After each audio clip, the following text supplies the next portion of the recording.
Welcome to 78621 Live. I'm the Mayor of Elgin, THERESA MCSHAN, and we have with me today Kristina Alvarez, who is our Main Street Manager. And so we have a lot of stuff going on, and so we brought Kristina in so that she can give us the 411 on what's happening downtown and Main Street. So give us a few hits of what's happening on just Main Street itself. What's going on with the businesses? Well, Main Street is very busy. We are kicking off our Dynamite Summer, which supports the Dinosaur George exhibit at Parks and Rec at the end of the month. And so you have the entire month of July to get your bingo dobs, and you will be entered into a raffle where we'll give away 7 downtown business cards worth $250. Wow. Okay, I'm going to get me some dobs. Yes, you need some dobs. Yes, but we do have a lot going on. So if people aren't familiar with Main Street, it basically is preservation-based economic development. Main Street, I'll just give you the quick brief, was started in the late 70s. They were tearing down historic downtowns to build shopping malls. Luckily, they put a stop to that to save that because now shopping malls are out of fashion. But so we want to preserve the history of Elgin. We were established in 1872. Many of these buildings that you see were built around that time, but they are also repurposed to hold vibrant businesses. And people live downtown. We have probably 200 people who live downtown. It's just a great program to preserve the history and make downtown viable, economically fun. Make it a place you want to come visit.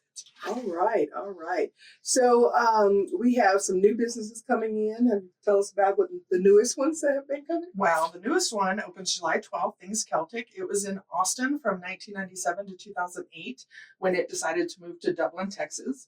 Since then, the Dr. Pepper Museum is closed. There's a couple of other things that don't bring as much tourism. So it was recently purchased and moved to Elgin, and we will be opening July 12th. So that's a destination business for all Irish, Scottish, what's the Renaissance Festival type group, you know, but there's great gifts. Like literally I got my wedding ring there in 2017. So we're real excited because we think that's going to bring more tourism to our town. And we have a new kettle corn that's moving in downtown as well. So that's brand new. Nobody knows about that yet. Oh, I can't wait. So I meet with them today. Culprits, here we come. We'll need the tea fixed. Exactly. So there's a lot. We stay at 96% occupied. Good. So we have Carmona's, we have Painted Raven. You know, we have some really exciting businesses and restaurants. So we're definitely trying to get people downtown. Great, great. So tell us about any possible new grants and stuff that's going on or that have gone on. I think you just got one. We did. We did. We got the GM on Main grant, which was given to 5 cities across the nation. It's $60,000. We applied. We had been getting some reports from businesses seeing children dart from the old park to the new park and concerns about pedestrian safety. So when we applied for pedestrian safety, but also to kind of unify 2 formerly segregated parts of town. So we're calling it the Crosswalk of Unity. We are looking at, right now we're in the design phase. We have a meeting coming up at the end of the month that will be at the Clever Tiger where community can come, give input and vote on design and kind of help us move that project forward. We do have a tight turnaround. It has to be complete by November 30th. So the more input we can get, the quicker we can get it, the better it will be. So if they're not able to come to the meeting, is there an alternative way that they can give their input into you? Well, there is. Right now we have a Facebook poll and we have a community questionnaire. Both of those are linked to the Visit Elgin TX page. You can fill those things out. And then once we have that community workshop, we will post those designs online and let people vote there as well. Okay, so we're going to go and watch and look. You're going to walk us through where that Unity Walk is going to be placed. Yes. And there was one other thing I was supposed to ask you, and I can't remember. Depot District. That's right. I must have had too many drinks before I came. Well, so the Depot District is something we passed late last year. We've initialized it this year. It's another reason, a tool to get tourism downtown. So normally we have Sit, Shop, and Stroll where you can have an open container. We do have 31 events throughout the year, including Sit Shop where you have open container, but now you can have that all the time in the downtown district. We do not allow glass. We ask that it's a plastic cup or a can, but it's like Sit Shop all the time. So if you need that mimosa to push your kid on the swing at the new park, we welcome that.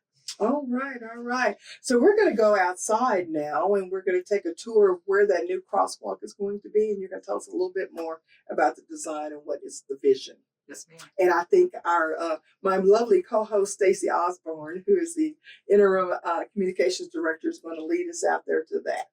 Perfect. All Let's righty. go. All right. I know we should have done a dry run first. I fumbled on a couple things. Hi. I really did forget what the other one was. Okay. All right. So we're going to go see the crosswalk. That's exciting. So we're here. This is the cover tiger, which is really cool. If you haven't been here, there's, in addition to the sound studio where we record the podcast, we also have this lovely artwork that's available. It's a lovely gallery.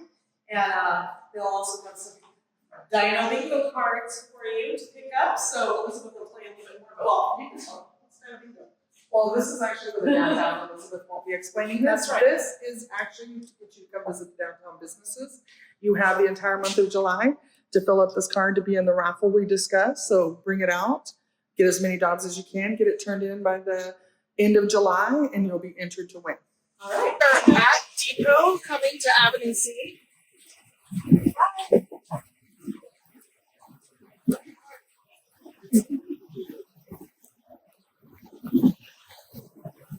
So our goal for this crosswalk is going to be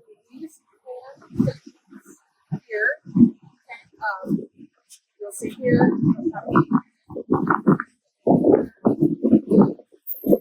here. But what we're going to do is we are going to also, and we can walk down to show you. So we're King Tactical, and this other building, that four corners also. Now, what we're looking at right now, this is what we're designing. We're looking to do cultural and heritage items that represent Elgin, but also where we're going in the future, not just our past. And then we'd like to design something in between to connect them, to be that bridge of unity. But we are also trying to do things that once the grant is over, we're not costing the city extra money in maintenance. So we're looking at different thermoplast options with design to kind of connect it, to make it vibrant, but not so heavy maintenance.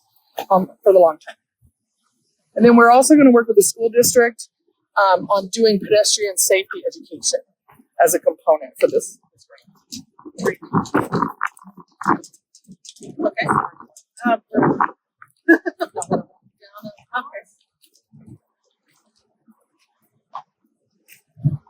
New police station. And then this is our recently opened $2.6 million park expansion. And this area right here that you see between the old park and the new park, when it's full of cars, I've got lots of reports of kids starting out without leaving before we cross the road. So this area right here is really our area of concern. But we feel like by dressing this up and putting a pattern here and creating a more safety awareness campaign, that should hopefully eliminate some of the issues that we've seen. Looks calm right now because there's no cars or kids, but when it's full, it does become concerning about crossing without. Can you tell us about the historical? You said that this was bridging the gap between the parts that were segregated and that are not now. It is. The south side. So technically, the story I've heard is that when this park was first built, it was a rat-infested lumber yard. And the Lady Century Club, I believe in 1913, decided to make it a park. But it was still a park for whites only.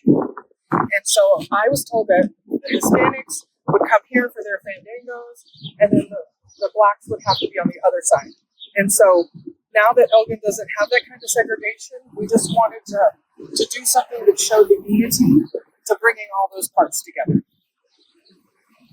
Very cool. So what's the timeline on this? So we have to be complete by November 30th. Okay, that's because of the grant. Because of the grant, that's the timeline. Our first progress report is due July 31st. We have another one due in September, with the final report being due November 30th.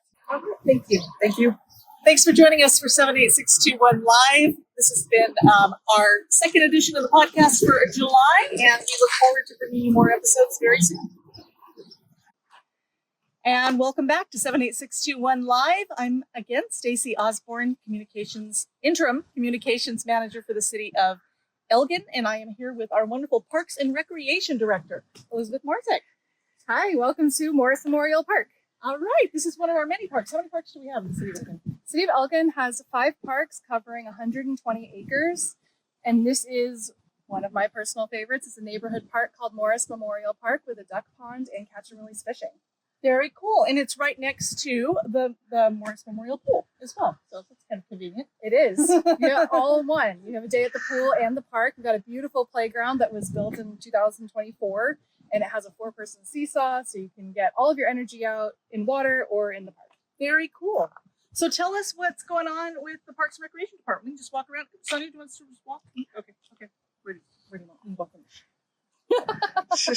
Yeah, we can walk in the shade. So tell us, this is Texas. Elgin is in the state of Texas, so therefore it is hot. So we'll just take a little walk, and you can tell us all about what's going on in the Parks Department. Or maybe we can sit down. You want to sit down on the bench? Or we could swing. We could swing. We could take the friendship swing. Oh, let's go do that. You want to do the friendship swing? Okay, we're going to go do the friendship swing, which is, Tell us about it. Tell us why this is cool. So many parks have baby swings, which are really only good for infants. And so one of the design features we featured in this park was our friendship swing. This is designed for multiple people to use at the same time, including parents holding lap infants. So parents get to swing too, because who wants to just stand and push, right? right? So you get to swing too. My favorite feature, though, is it's cooperative play. So you and I have to work together to make the swing work. Okay, let's see if we can do it while we're talking. You want to see if we can do this? I am Test it out. going to be really impressed. I will too. Okay. Okay, well, that's So- what I'm sorry. I kicked you in the knee. I already said Step one. Step one. You're missing her face. It's amazing. So we have to coordinate our kicks to make Okay. it work. There we go. Okay. Okay. So my favorite part of this park is that it's all ages. I am Parks and Recreation because I love to play, and I wasn't okay with kids only getting the fun. So now we have amazing features like the friendship swing that I also get to take advantage of. We have a 4-person seesaw as well as a slide and ADA hammocks in this park. Very cool. Look at you doing your park spiel while coordinating your kids. That's awesome. She can do it all, folks. Multitasking at its finest. Yeah. So tell us about some of the fun events that we have coming up. So the number one event that you've given up on coordinating. I know. I gave up. So one of the really fun things that I wanted to mention is our Dinosaur George exhibit coming to Elgin. So this is something from my childhood that I'm really passionate about. I have known Dinosaur George since I was 7 years old. And now his traveling museum of 3,000 square feet of dinosaur is coming to the Elgin Recreation Center. And that is huge. We received a summer grant, so they're coming to the Recreation Center for free for the first day, and everyone gets to come out and enjoy 3,000 square feet of dinosaurs. There's huge skulls. You get to talk to Dinosaur George. He's a paleontologist. He digs up these dinosaurs. You get to do a scavenger hunt, and we even have hours for older adults, teenagers, low sensory hours, as well as family hours. And during those family hours, we've got games, activities, crafts. It's going to be a blast, and it's all completely free. That is so cool. So that's going on July 24th and 25th? 25th and 26th, 25th and Friday 26th. and Saturday. So if you follow us on Facebook at Elgin TX Parks, you'll see some really fun advertisements of the Parks and Rec team dressing as dinosaurs. So I highly recommend you follow us because they're good for a giggle. And then come out to the Elgin Recreation Center to enjoy this dinosaur exhibit that truly is outstanding for a community of our size to receive. Very, very cool. Good job. That was one of my favorite features of this park, so thank you for singing with me. That was so fun. So tell us, I want people to understand that they can also rent the facilities at the park. You have like the recreation center, and people can actually rent out an entire park, right? They can. So Parks and Recreation rents a lot of things. So the Recreation Center has a number of different rentals you can take advantage of. Namely, our studio room is the most popular. We've hosted everything from weddings to baby showers to birthday parties. It's kind of a great multi-purpose space because it's got this beautiful window that overlooks Elgin Memorial Park. And that's just $50 an hour, which I think is a steal for tables and chair rentals that are included in the space. You can also rent our parks. So standing here in Morris Park, you can rent a picnic table. So say you want to have a birthday party, you want to make sure you get your favorite picnic table, because they're our favorites. You can absolutely rent a picnic table. You can rent sport courts, sports fields. You can rent the basketball court, pickleball court, sand volleyball. We have everything you're looking for. And the best way to learn about everything we offer is really to visit the recreation staff. So the team at the front desk of the Elgin Recreation Center, they're perfect. They know everything. So I would encourage you to, if you haven't, go on, say hi. They can get you a newsletter with all of our upcoming events and programs. There's so much that I would be talking for 10 minutes if I tried to list them all. And so I'd go there, say hi to them. They can give you a tour of the facility, a map of the parks, and get you really ingrained in what we have to offer. Great. And then we also have a website and, of course, the social media platforms. Yes, our website's great. It has all the information there, social media, all the fun stuff is there. And if you haven't been to our parks, Google them. Yep. Come check They're them out. great. They're great, even on a hot day like this. Awesome. Thank you so much, Elizabeth. Thank you.